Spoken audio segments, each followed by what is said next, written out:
Hello, my name is Stacey TeHuia. I'm a shearer from North Island. I train for WOMOlife for the last 12 months.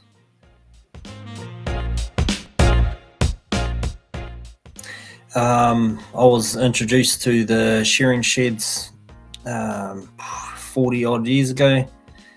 I've been shearing for 30 years. Just kicked it with the old man in the shearing sheds because I was a bit naughty for mum, having, looking after 5 kids. So, I used to just cruise with dad and started penning up for him on the lambs and started wool handling and then pressing and then got a stand or started shearing during the school holidays. And that's how I started my shearing career, and it was 40 odd years ago.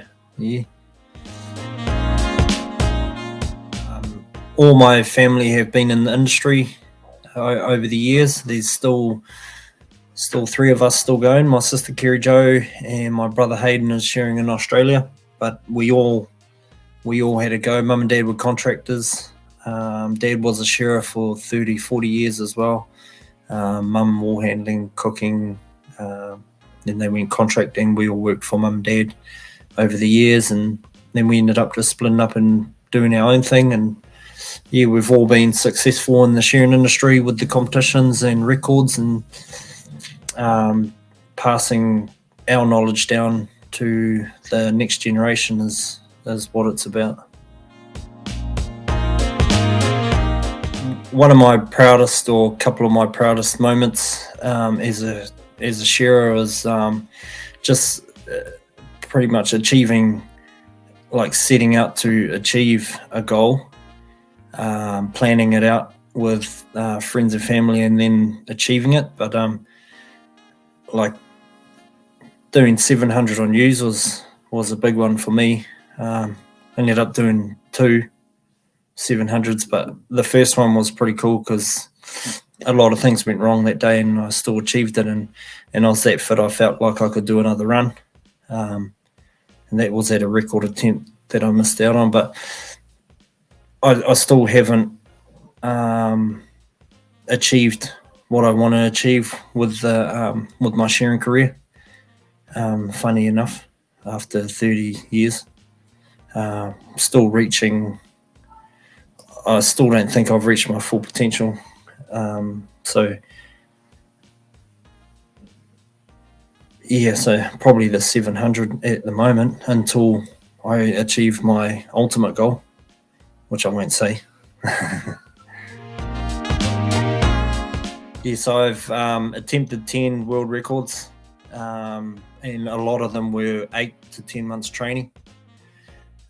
So that's a lot of time in my career and after work to be knuckling down and doing the extra hard yards. I succeeded at 4 of them and failed 6. So the desire is still there. We just need the right sheep. So the first record I attempted was with my brother. Well, it must have been 1999, and that was a 2-stand 8-hour ewes, which we got. Actually, there was no 2-stand, so we started that one. And then the second one was probably 10 years later. I did the single stand 8-hour ewes, failed my first attempt, and then went 12 months later or 11 months later and beat it by 25 or something. Did 603. And then third attempt was 2-stand 9-hour ewes with my mate Sam Welsh, and we did 1,300, and he did 667 and I did 674, something like that. That was a hell of a day. The sheep averaged 70 odd kilos, so they weren't little. And credit to Sam, who was his first record, and he was a soldier that day and actually held the ship steady. And then after that, I went had a few cracks at the 9-hour ewe record. The first attempt, that's when I did my first 700. quite a few things went wrong that day, but I still ended up doing 713 or something, and the record was 720. And then I went the following year. And then I went over and did the merino 9-hour record. Got that. That was 530 merino ewes in 9 hours.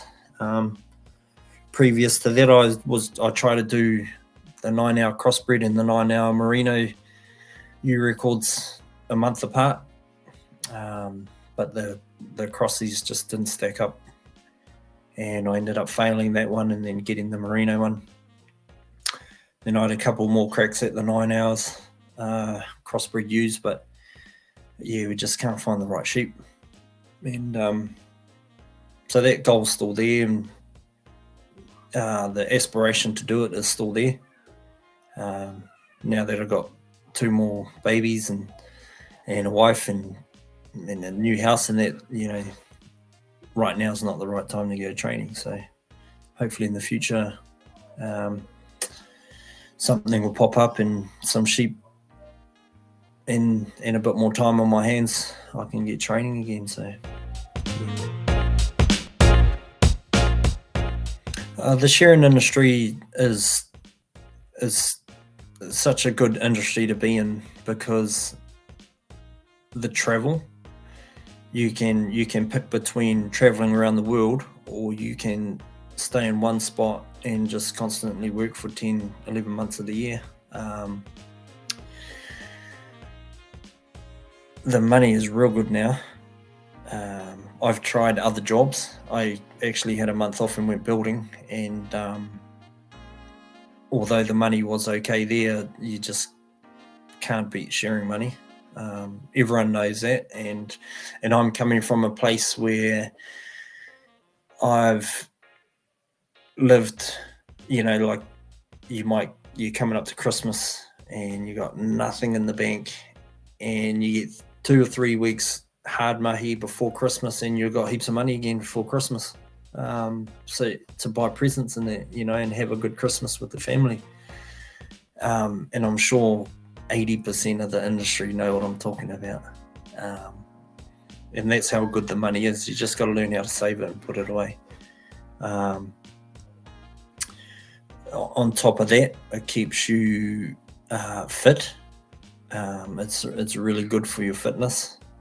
You know, like that month off, it would take you 4 or 5 days, 6 days, maybe a week to get fit again, and then you're feeling really good.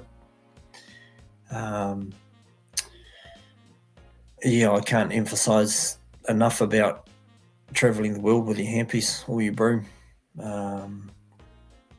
Some guys have been to 12 different countries with their handpiece shearing. I've been to 7. So there's definitely room to go and have a look while you're young, while you haven't got a family. And then there's room to come home and settle down and just work and be family orientated.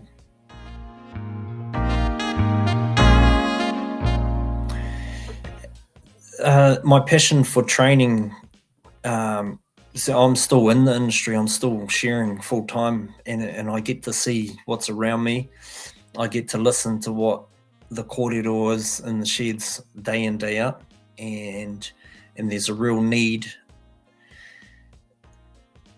There's a real need for things to change within the industry to make people better. I wouldn't say our country better, but people. There's so much on offer with the shearing industry that can better your life that people don't know about because they've never been taught. And I'm talking about the wellness, the healthy mindset, the healthy bodies, and then you get into the mechanical side of things with your gear, your body, the physical mechanics, but definitely the mindset and all the trainers are experienced with life. They're they've got something that they've aspired to. Like a lot of them are high achievers as well, and not just with the shearing, but also with finances and real estate and farms and businesses, and all those skills can get passed down to the future generation, the students, even the older dudes, that have been shearing for 40 years and don't have moccasins, or we've got 6 cutters and 2 combs, So we're trying to change mindsets that can set up people for the rest of their life, and then hopefully they pass it down as well. That's really where my passion is. And I'm not just talking about Māori living in poverty, but everybody can do better. You only have to sit down at smoker time and listen to what people are talking about. It's crazy. I'm gobsmacked sometimes that they waste their time talking about this stuff when there's so much on offer. WOMOlife's a lot different to other training companies in the future, because it's not just about the shearing or the fitness side of things. Life skills. We're teaching life skills that can better your life. We're passing on knowledge that we've learned over the last 30, 40 years down to people that have possibly just walked into the shed the day before type thing. We're passing it down to people that have been in the industry for 40 years as well.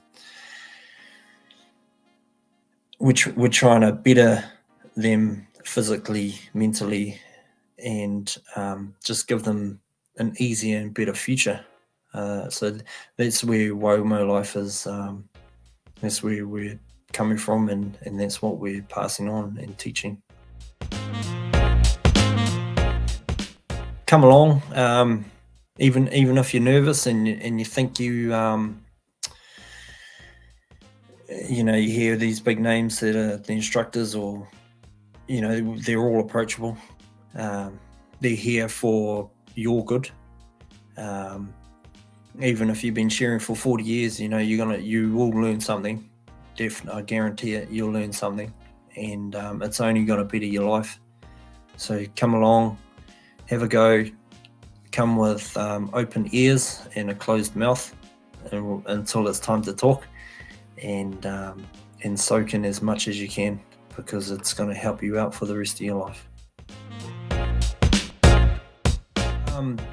My hope for the future for the wool halving industry is that everyone prospers, pretty much. That everyone, not just with finances, but with the mental health, with the physical health, that everyone becomes better today, and then tomorrow, and then better the next day, and better the next day, and better the next day.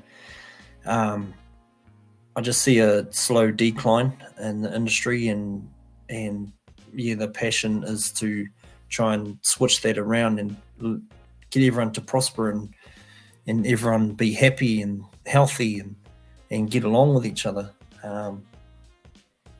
You're happy when you're not sore. You're happy when your gear's running. You're happy when you got money in the bank, when the family's got firewood to put on the fire and food to put in their tummy.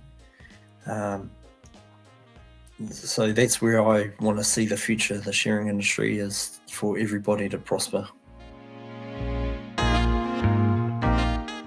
The fun fact about myself, about Stacey TeHuia, is that I, instead of having ice cream, I'll have 10 Weet-Bix and sugar, a little bit of sugar, and then I put the milk in on the side so it doesn't mess up the sugar, and then I tip cream over the top. And that's pretty much what I have at about 9 o'clock every night. And if I can't sleep, I'll get up and have some more Weet-Bix.